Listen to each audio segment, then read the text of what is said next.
Mr. President, I move that the next order of business, the presentation of election returns and the subsequent swearing in of members be postponed until such time as the Federal District Court in the Western District of Pennsylvania disposes of the matter captioned Ziccarelli versus Allegheny County.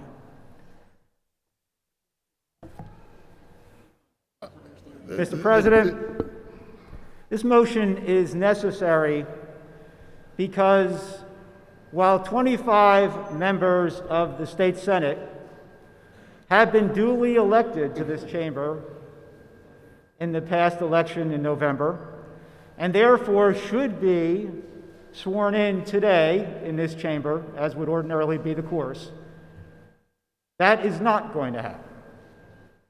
We know, Mr. President, that instead the majority party will move to table the presentation of election returns in the 45th District, in which Senator-elect Jim Brewster was duly elected as certified by the Pennsylvania Secretary of State. This arises, Mr. President, we're in this position because the losing candidate filed a specious petition in this body seeking essentially to overturn the election and to invalidate the will of the people of the 45th District. She did that not in compliance with state law passed by this General Assembly. She did it in an untimely way. She did it without the certification of electors as required by law. She did it without going through the proper procedure in the courts. And she did it notwithstanding the fact that her main contention, which was the counting of 311 votes in Allegheny County, was found to be a legal procedure under state law by the ultimate arbiter of such things, the Pennsylvania Supreme Court. Now, Mr. President, I understand what it is to lose an election. It is not a pleasant thing. And I understand that candidates who lose are disappointed. But a candidate's disappointment should not ever result in overturning our democratic process. A candidate's disappointment should not render a nullity a free and fair election through which Senator-elect Brewster was duly elected to serve the people of the 45th District. Mr. President, this happens not in a vacuum. It happens in the context of some very serious threats to our democracy in the United States today. Just tomorrow, the United States Congress will be asked to certify the election of Joseph R. Biden as the 46th President of the United States. And we know, because they've told us, that there are a number of United States senators and a number of United States congresspeople who intend to vote against that, notwithstanding the facts, notwithstanding the certification of President-elect Biden's election as the 46th president. Just a couple of days ago, the 10 living former secretaries of defense, Republican and Democrat alike, signed a letter stating that the United States military should not be involved in the election contest.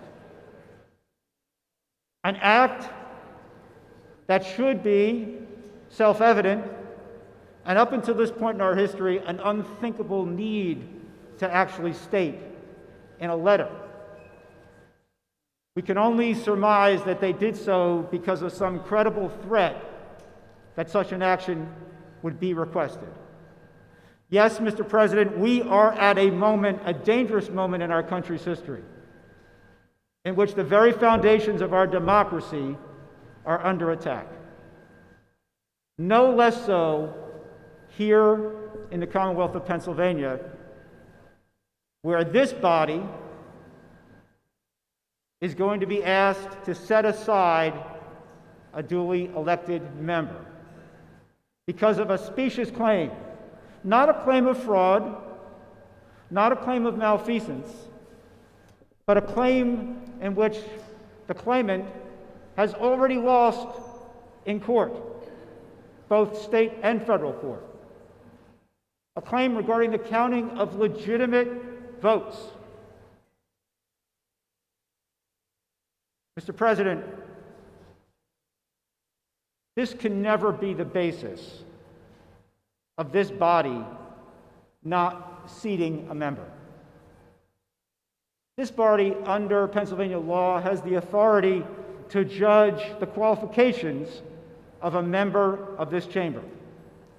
No one in this chamber here today can judge that Senator-elect Brewster is not qualified to be a senator. He has served in this chamber for many years. His qualifications are self-evident. And yet, Mr. President, this chamber is going to entertain a petition that was not properly filed and that raises this question merely because the claimant is disappointed at having lost the election. Where does this end? Mr. President, point of order. The gentleman is far afield from his motion to postpone. Mr. President, I think that's not the case. Please conclude within the next 30 seconds to your point. Mr. President, I'm not aware of any time limit on a member's ability to speak on a motion. And I'm addressing the situation pertaining to Senator Brewster. I don't believe that I'm far afield of anything. Because what I was about to say before I was interrupted was that Senator Brewster was the duly elected member. He won that election. And you may not like that, but that's the reality. And if we pass this Mr. President, point of order. The gentleman again is far afield. The motion made by the gentleman is a motion to postpone. The debate should be limited to the motion to postpone. Mr. President, if I may respond to the gentleman's statement. Yes. Mr. President, the motion to postpone is based on the fact, which is not in dispute by the gentleman, that the majority will not allow Senator Brewster to be seated today.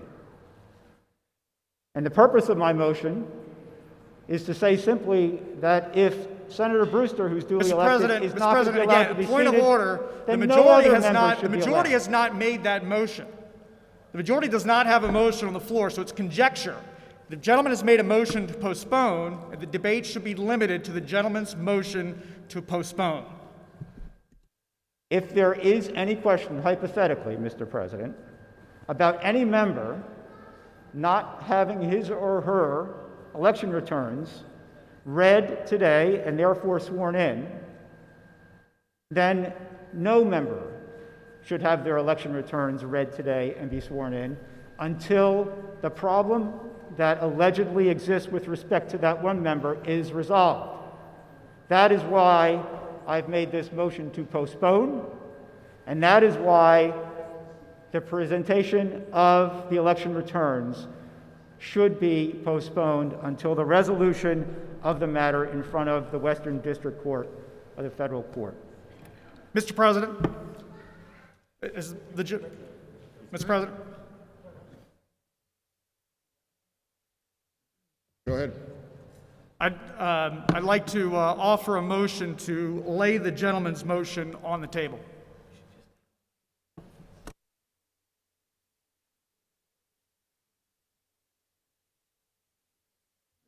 Anything else? Mr. President, Is The gentleman- is Senator Santarsiero finished? Mr. President, the motion is in order. It is not debatable. Mr. President, Yeah, I understand. Mr. President, Yes. I'm asking for an understanding of how the gentleman was in the process of being recognized, acknowledged to vote. How that gets interrupted, which I've never, ever experienced that before, with another motion, means that you have not completed the business of the original motion, which I don't understand that to be within the rules of our Senate. Now, maybe I'm wrong, but I certainly would ask for an interpretation of that. The gentleman is in the process of debating his particular motion, which has been recognized by the floor. It cannot be interrupted until that is concluded. It is not concluded. Point of order, Mr. President. I was not interrupting the gentleman. I was waiting till his comments were concluded. I sought to be recognized when the gentleman had concluded his comments, and I was recognized. I made a motion. That motion is order, and we request a roll call vote on that motion. The fact that the gentleman was recognized does not suggest that he's accurate with his interpretation of the gentleman being complete. He was not completed, and in fact, suggested that he should not be instructed on his time limit. That's the fact. Matter of fact, play the videotape back and you'll see it. He is not finished. This has not been finished, and that motion is not in order at this particular time.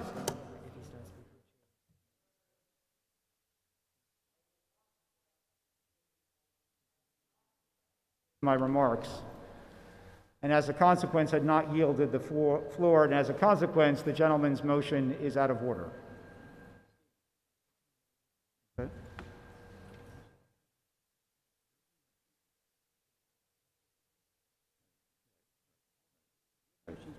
Right.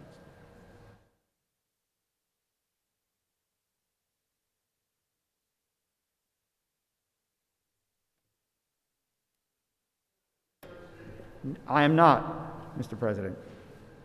Continue. Thank you, Mr. President. Mr. President, as I was saying, the fact that one member is not going to be given the ability to be sworn in today is the central point of postponing the presentation of the election returns and the swearing in of all the other members. If one duly elected member is not going to be recognized, then the other 24 duly elected members should not be recognized either until such time as the alleged issue relating to that one member is resolved, which is the disposition of the matter in front of the Western District Court. Mr. President, now, one may try to move to set this particular motion aside in a way that would stifle debate. I would argue that that's inappropriate. And I would also say, what does the other side have to fear about an open debate on this issue? We are taking the decision of the people of the 45th District, and we're setting it aside. Because that's essentially what you're going to be doing if Senator Brewster is not allowed to be seated. And that, I would submit, is a very consequential action and one that demands debate. It demands debate. Now, unless the senator from Lancaster County is going to tell us that, in fact, Senator Brewster will be seated today, and that the returns in the 45th District that have been certified by the Secretary of State will be so acknowledged, and he therefore will be sworn in, well, then this issue will be moot. But I do not hear the gentleman from Lancaster County saying that, because that's not what they're going to do. They are not intending to seat Senator Brewster, despite the fact that the people of the 45th District have spoken. This is in my time in this legislature, the most serious issue that has come in front of us. Because we're talking about potentially undoing a fair and free election. What can be more fundamental to us as Pennsylvanians and to us as Americans than that? All because one candidate is displeased with having lost. And all because, presumably, the majority is displeased about having not picked up that seat. Well, that's what elections are. And Mr. President, at the end of the day, if one of the two parties in this country, in this state in particular, can be satisfied with no outcome in an election that doesn't have them winning, regardless of the facts, regardless of what the people say, then we will have stepped away from being a democratic republic into something very different. So each and every member in this chamber, and particularly right now, each and every member who is qualified to vote on any motion, this one included, needs to keep in mind that the vote that they are about to cast is no less a vote on a referendum, basically on our democracy, than anything else. Mr. President, the gentleman from Allegheny County won his election. The Secretary of State is certified as such. The State Supreme Court has ruled that the process by which he was declared the winner was appropriate and proper. The federal court has found that there is no reason for a temporary restraining order based on federal law,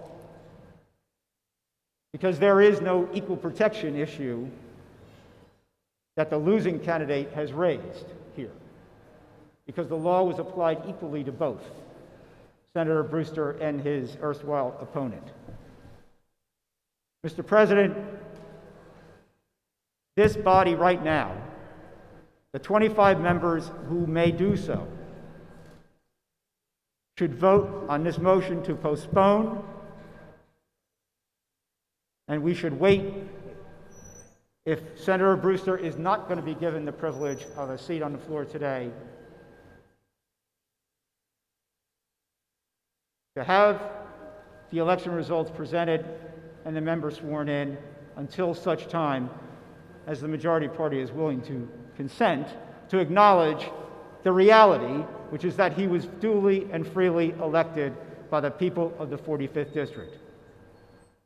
Doing anything less, Mr. President, is an assault on our democracy and will be a stain on this chamber, this institution, and every member here who votes to subvert the will of the people of the 45th District. And with that, Mr. President, I have concluded my initial remarks.